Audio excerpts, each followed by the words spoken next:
اعوذ باللہ من الشیطان الرجیم بسم اللہ الرحمن الرحیم اللہم صلی علی محمد وعلی محمد۔ مومنین کرام، تقلید کے بارے میں ہم ڈسکس کر چکے ہیں۔ ہمارا ابتدائی عنوان ہی تقلید تھا۔ الحمدللہ ہم 220 تقریباً لیکچر تک پہنچ چکے ہیں، لیکن پہلی، دوسری، تیسری ویڈیو ہماری تقلید پر تھی۔ تقلید کے بارے میں ہم بتا چکے ہیں تقلید کس کی ہو سکتی ہے، اور یہ لیکچر بھی ہمارے چینل پر موجود ہے کہ تقلید کرنا کیوں ضروری ہے۔ بعض مومنین تقلید نہیں کرتے، تقلید کی طرف آ گئے ہیں، پوچھتے ہیں کہ تقلید کا طریقہ بتائیے۔ بعض مومنین تقلید کی مخالفت کرتے ہیں، ان کی مخالفت بے جا ہے، کیونکہ ہم دلائل بھی دے چکے ہیں، اور انسان محتاج ہے تقلید کا۔ محتاج اس لیے ہے کہ ہم ڈائریکٹ اہل بیت علیہ السلام سے مسائل شریعہ اخذ نہیں کر سکتے۔ یہ ہم تمام دلائل پیش کر چکے ہیں کہ تقلید ضروری ہے۔ حتیٰ کہ انسان ایک انجان راستے پہ چلتا ہے تو وہاں بھی اس کو ایک رہنما کی ضرورت ہوتی ہے۔ تو یہ نہیں ہے کہ اہل بیت علیہ السلام نے ہمیں اندھیرے میں چھوڑ دیا، ہمیں علماء اور ان علماء کے پلے باندھا ہے جو باعمل شخصیات ہیں، جن کا ذاتی مقاصد نہیں ہے۔ وہ اہل بیت علیہ السلام کا فرمان پڑھ کے ہمیں نتیجہ نکال کے دیتے ہیں کہ یہ آپ نے عمل کرنا ہے۔ آج کے جدید مسائل اور باقی گزشتہ سابقہ مسائل، عبادات، معاملات، یہ تمام چیزیں وہ دیکھتے ہیں، نتیجہ نکالتے ہیں، روایات کو، قرآن کو، سنت کو، عقل کو، ہر چیز کو، دلائل کو سامنے رکھ کے پھر نتیجہ نکال کے ہمیں ایک ٹو دی پوائنٹ بات بتاتے ہیں کہ یہ آپ نے کرنی ہے۔ اسے اجتہاد کہتے ہیں۔ اجتہاد فقہ جعفریہ میں نہیں ہے فقط، باقی مسالک میں بھی موجود ہے، لیکن اجتہاد فقہ جعفریہ میں سب سے زیادہ مضبوط ہے۔ ہمارا ہر بندہ مفتی نہیں بنا ہوا ہوتا، ہمارے وہ مفتی ہیں، مفتی جو فتویٰ دیتا ہے چند شخصیات ہیں گنی ہوئی۔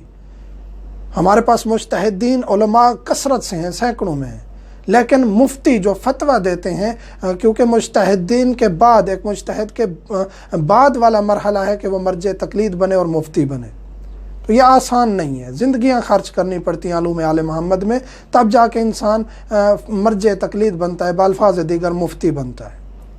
تو جو فتویٰ دیتے ہیں ان کے کوئی ذاتی مقاصد نہیں ہوتے۔ آج فقط یہی عرض کرنا ہے مومنین سے جو اکثر سوال کرتے ہیں کہ ہمیں تقلید کا طریقہ بتائیے۔ مرجع مجتہد جس کی ہم تقلید کرتے ہیں وہ ہمیں مسائل شریعہ بتاتے ہیں، ہم ان کے مسائل پر عمل کرتے ہیں۔ وہ ہم شرائط بتا چکے ہیں مجتہد کی کہ شیعہ ہو، حلال زادہ ہو، شیعہ اثنا عشری ہو، مرد ہو، زندہ ہو، یہ تمام چیزیں ہم بتا چکے ہیں۔ تقلید کا طریقہ یہ ہے کہ آپ نے تحقیق کرنی ہے کہ کون سا مجتہد، کون سا مرجع اس وقت سب سے زیادہ عالم ہے۔ علوم آل محمد میں سب سے زیادہ ملکہ پاور سے مراد یعنی اس کی علمی پاور سب سے زیادہ کس کے پاس ہے؟ وہ تحقیق کرے، خود نہیں کر سکتا تو عالم یعنی کہ عادل شخصیات کے پاس جائے، با علم شخصیات کے پاس، اہل خبرگان کے پاس جو ان کے قریبی حلقہ ہوں، ان کے پاس جانا ممکن نہیں ہے تو پھر اپنے قریبی علماء سے مدد لے۔ یعنی کہ آسان ترین طریقہ بھی ہے، یہ نہیں ہے کہ ہم جی مجتہد تک کیسے پہنچیں یا اہل خبرگان تک کیسے پہنچیں۔ تو آپ اگر ممکن نہیں ہے اہل خبرگان تک پہنچنا تو پھر آپ عادل شخصیات کے، دو عادل شخصیات کے قول پر بھی اتفاق کر سکتے ہیں۔ آپ ان سے پوچھیں کہ آپ کی تحقیق، آپ شرعاً آپ ہمیں اپنی ذمہ داری سے بتائیں کہ آپ کی تحقیق میں کون سا مجتہد عالم ہے۔ عالم یعنی سب سے زیادہ پاور ان کی علمی۔ تو ہماری جو تحقیق ہے، میری اپنی تحقیق، ہم مسائل شریعہ بھی آیت اللہ سید علی سستانی دامت ظلہ کے نزدیک بتاتے ہیں۔ میری تحقیق کے مطابق یہاں ہم نجف میں آئے، ہم نے وقت گزارا تحقیق میں، اس کے بعد ہم نے یہی تحقیق پہ باقی ہوئے، کیونکہ باقی مراجع عظام کو دیکھا، اہل خبرگان کے پاس جتنا جا سکتے تھے کوشش کی، اس کے بعد نتیجہ نکلا کہ آیت اللہ سید علی سستانی اعلم ہیں اس وقت۔ باقی مراجع عظام جو ہیں وہ اس وقت اگر عالم ہیں تو ان سے کم درجے پر ہیں، ان کو فل عالم کہا جاتا ہے۔ تو ہم آیت اللہ سید علی سستانی دامت ظلہ کی تقلید ریکمینڈ کریں گے، انہی کے مسائل شریعہ بتاتے ہیں، اور یہ نہیں ہے کہ ہم باقی مراجع عظام کے مقلدین کو ڈسکریج کر رہے ہیں، ایسا نہیں ہے۔ ہر انسان اپنی ایک ذمہ داری ہے اس کی، وہ اپنی ذمہ داری پر عمل کر رہا ہے۔ جو جس مرجع کو عالم سمجھتا ہے انہی کی تقلید پہ باقی رہے، انہی کے مسائل شریعہ پر عمل کرے۔ اور یہ نہیں ہے کہ ایک مرجع کا حکم جو ہے دوسرے مرجع کے حکم سے بالکل مختلف ہے۔ نماز انہی کی ایک، وضو انہی کا ایک، روزہ انہی کا ایک، یہ بیسکس جو ہیں وہ سب ایک جیسی ہیں۔ جو آج کے لیٹسٹ مسائل ہیں جو روایات میں نہیں ہیں، یا مثلا کہ مختلف روایات ہیں ایک چیز پر، وہ بہت کم مسائل ایسے ہیں جن میں اختلاف ہوتا ہے مراجع عظام میں۔